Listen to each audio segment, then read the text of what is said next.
Despite having complete dominion over all of Hyrule, Ganondorf still craved the omnipotent might of the full Triforce.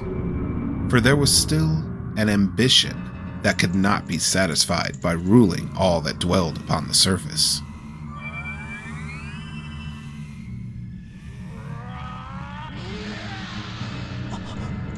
His avarice for power is unsurpassed among all the denizens of Hyrule. The measures he takes to ensure that his goals will be achieved are a manifestation of his cunning and wicked mind, and through these measures he was able to become the great King of Evil for 7 long years. In order to discover what that ambition was, or should I say, what that ambition is, a close examination of Ganondorf's agenda during the 7 years he was king is in order. I'm Caleb of Rated N, and this is Ganondorf's true ambition.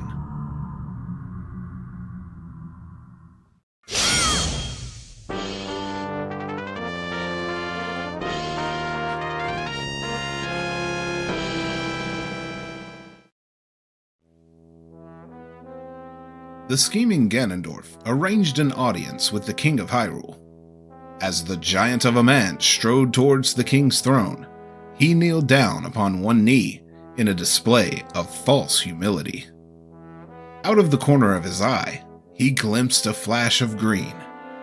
Turning his gaze towards the courtyard window, his eyes met with the piercing blue glower of a young boy, and deep within, Ganondorf felt the chains of destiny pull at his soul. Perhaps through means of vile sorcery, Ganondorf watched over the movements of this lad, and he realized that though the boy worked against him, the child also held the keys that would allow him to overcome the obstacle to his goal. That obstacle being the Master Sword and its lock upon the sacred realm where the Triforce lay. As you are likely aware, Link's spirit was sealed away for 7 years. Kicking off those 7 years of his reign, Ganondorf obtained the Triforce of Power after allowing Link to open the way for him, and with it, he became the King of Evil. When he entered the Sacred Realm and laid his hands upon the Triforce, the realm warped to reflect the evil shape of Ganondorf's heart. In the same manner that this took place in the Golden Land of A Link to the Past, so too did the Sacred Realm become a world of evil in Ocarina of Time. But how did that also lead to Hyrule becoming a world of monsters? Aren't the Sacred Realm and Hyrule 2 separate places? The answer to this question is the temples. Ganondorf already possessed immense power even at the beginning of Link's adventure. The Great Deku Tree's words inform us that Ganondorf's power at the time already dwarfed the power of a god like himself. He admits, "Dost thou sit? The climate of evil is sitting upon this realm. Malevolent forces even now are mustering to attack our land of Hyrule. For so long, the Triforce, the source of life, has stood as a barrier deterring outsiders and maintaining the order of the world. But before this tremendous evil, even my powers is nothing."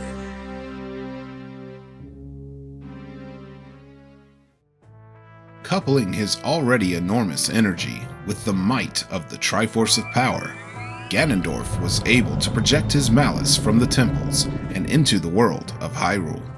This action had 2 prominent effects. First, it increased the number of monsters as well as Ganondorf's ability to constantly revive those monsters. Just as the Blood Moon of Breath of the Wild and Tears of the Kingdom is being used to energize the forces of malice, the temples radiating malicious energy allows Ganondorf to achieve similar results. The second effect it had was that it suppressed the awakening call from the Sacred Realm that would create the new sages. The legend of the temples told to us by Sheik details this information for us. Fee, would you do the honors? I I've been waiting for you, Hero of Time.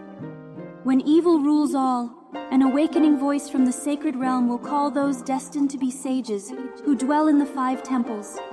One in a deep forest, one on a high mountain, one under a vast lake, one within the house of the dead, one inside a goddess of the sand. Together with the Hero of Time, the awakened ones will bind the evil and return the light of peace to the world. This is the legend of the temples passed down by my people, the Sheikah. Due to the intense evil Ganondorf was projecting through the temples, the awakened sages could not hear the awakening call. This is why Link had to cleanse each temple. A similar obstacle was shown during the events of Tears of the Kingdom. The awakening call from the ancient sages went out to their successors. However, Ganondorf's gloom did all it could to prevent the warriors from awakening as sages and aiding the hero.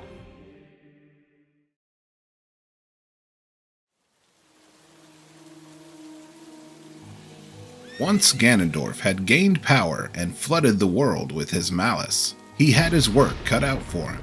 He set his sights towards Hyrule Castle, knowing that he had to mop up the remaining soldiers that still defended it after his initial attack. By inspecting the area as an adult, we can make a few assumptions about how it may have gone down. The first thing we notice is that all of the vegetation is completely burned away, with nothing but rubble remaining. This could indicate a giant blast that leveled the area, or a wave of energy emanating from Ganondorf that achieved the same results. The earth has been raised from the ground, leaving a gargantuan pit brimming with malice below. Many of you may have already recognized the similarities between this scene and what happens in Tears of the Kingdom. As we continue to examine the destruction, several remains of Hylian soldiers lay scattered about the area. This may be the last bit of resistance Hyrule had to offer. Soldiers who were not caught in the initial destructive blast, such as some of the Kakariko soldiers, could have come running to the scene. However, what awaited them there was only their doom. We can even see what appears to be the scene of a soldier fighting one of Ganondorf's monsters to the death. The fairy fountain has been covered by a massive stone emblazoned with the Gerudo symbol upon it, likely placed there by Ganondorf himself to keep anyone from seeking the fairy's aid. Hyrule Market seems to have taken a lot of structural damage as well, perhaps from the aforementioned blast. Any survivors were evacuated to Kakariko Village, where they remain until the day Link wakes from his slumber. Not only this, but the streets have been filled with redeads, ensuring no one returns to the area. With the exception of one person who adores Ganondorf as king, the town has been completely abandoned. Only the Temple of Time remains unscathed, likely due to its magic properties and due to the fact that the Temple of Light was the last stronghold against Ganondorf's dark forces. No malice radiates from this temple. Let's take a quick account of some of the other locations that have changed due to Ganondorf's reign.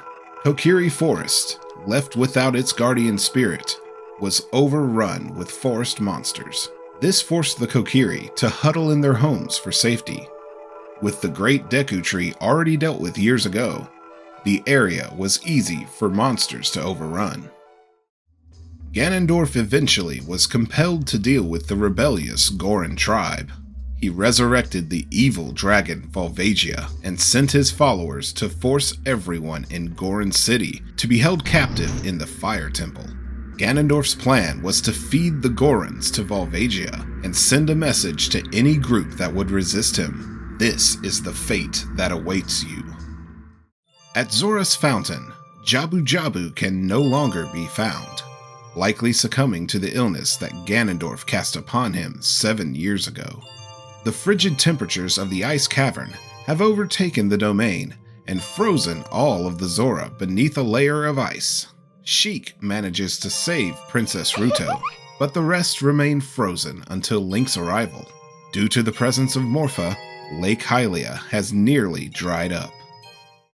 Kakariko Village was originally a Sheikah settlement. However, after the destruction of Hyrule Castle Town, Impa opened up the village to those who fled. Impa leaves town to deal with the seal on Bongo Bongo, but during Link's adventure, Bongo Bongo's force grows so great that the seal breaks and Link must slay him. Perhaps Impa knew that the Phantom Shadow Beast had to be dealt with in order for the awakening call to sound from the Shadow Temple. The Gerudo remain reclusive, hiding away in their fortress. Many of them seem to be brainwashed by Twinrova, although this seems like an ongoing effort on their part. Nabooru attempts to thwart Ganondorf and Twinrova's plans 7 years ago, but unfortunately she fails and is captured and brainwashed by Kume and Kotake. Ganondorf, now equipped with the knowledge that the full Triforce eludes him, spent an unspecified amount of time searching for the missing parts, to no avail. Upon realizing that, for now, he cannot acquire the missing pieces, the great King of Evil set up his castle among the ruins of Hyrule's own. However, when we explore Ganon's castle, we can immediately tell that this structure's purpose is not to be a living space for Ganondorf and his followers. The Sanguine Spire pierces the sky, floating above a chasm of gloom. The entrance remains completely inaccessible without the intervention of the sages. It is unclear why the sages' bridge is required here, but perhaps it's in order to offer protection against the malicious energy below. The interior of the castle has no signs of hospitality. The first thing that grabs your attention once you get past the Beamos at the front door is the demonic entrance to the central tower. This fearsome ingress is protected by an energy field generated by 6 colored orbs. Each orb is associated with a sage. Upon the entrance to each orb series of rooms, we can observe the corresponding sage symbol. Link must fire a light arrow into each orb in order to dissipate it. This action causes a sage to appear and encourage Link to continue pressing forward. Why is it that the castle is set up in such a manner? Such an elaborate deterrent seems to make no logistical sense if the goal is simply to keep intruders from progressing. When we take a closer look, however, we can see that something strange is going on. An ulterior motive for all of this could be at hand. Let's continue the investigation. First, notice the central tower. Near the ceiling, there is a mosaic of colors with 6 receivers jutting from it. Across the room, we can find another set of transmitters, and we can observe energy flowing from the sage rooms and being collected by the tower. This energy is powering a force field, and neutralizing the source of that energy opens the way to the tower. We can choose to walk through any of the sage rooms. Directly above our heads, we can see a sort of pipe that runs to the ceiling. However, doesn't all this seem a bit excessive for a simple barrier? After all, Ganondorf in The Wind Waker was able to create a similar barrier, and much of his power was sealed behind the Master Sword at the time. This leads me to conclude that the energy collected is not for the barrier alone. So, where is the rest of this energy going, if not to the barrier? Taking our attention outside the castle, we can observe a clue that may lead us to an answer. Below our position on the tower catwalk, the energy field is still present despite the central tower's barrier dissipating. The keen observer will notice that multiple colors of energy are coursing their way up the tower from the field below. Those streams of force are red, green, blue, and yellow. This matches with the colors of the energy being extracted from the sage rooms from earlier. These energy streams run all the way up to the top of the tower. This brings up another question. Why would Ganondorf want to draw all of this force to the top of his tower? Where would this much power be kept? Or how would it be used? Well, there is one final clue for us to examine. Let's cast our eyes towards the sky. Swirling high above Ganondorf's spire, a tempestuous vortex of energy looms. This enormous maelstrom is so out of the ordinary that it is astounding that no theorist has commented on it for all of these years. A close inspection reveals the colors spinning within it are a match for some of the energies collected by the contraptions in the castle, as well as the colors streaming up from the tower.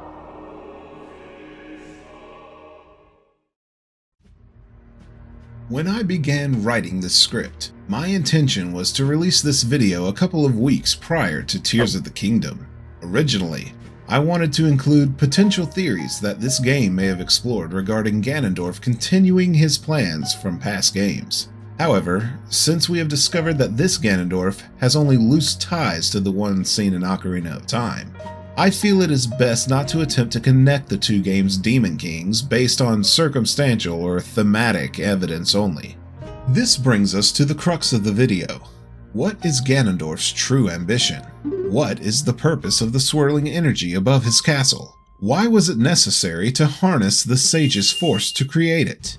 Ganondorf was never able to see his scheme through to its end, so we can only speculate. However, I would like to share my explanation. Although it is only a headcanon, I will try to support the idea with evidence from the game as much as possible.